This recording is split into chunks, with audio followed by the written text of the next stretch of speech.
Hello বন্ধুরা, welcome to my channel. আজকে আমি শেয়ার করছি এই সব রকম ডাল দিয়ে কিভাবে বড়া বানাই।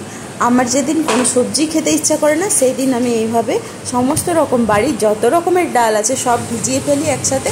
তারপর সেটা মিক্সার গ্রাইন্ডারে পেস্ট করে তার মধ্যে জিরে গুঁড়ো, ধনে গুঁড়ো, হালকা গরম মশলা গুঁড়ো, লঙ্কা, পেঁয়াজ কুচো আর কিছুটা কালো জিরে, অবশ্যই নুনটা দিতেই হবে, নুন দিয়ে মিশিয়ে একটা পেস্ট বানিয়ে নিই।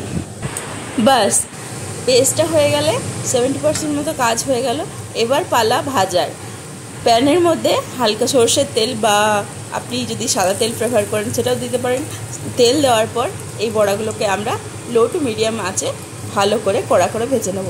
এই বড়াগুলো ডালের সাথেও ভালো লাগে, কিংবা এটার সাথে যদি পেঁয়াজ দিয়ে আপনি ঝাল করতে চান সেটাও খুব টেস্টি লাগে, বা টক করলে তো অসাধারণ লাগে। তো আপনারাও বানান আর জানাবেন কেমন হলো।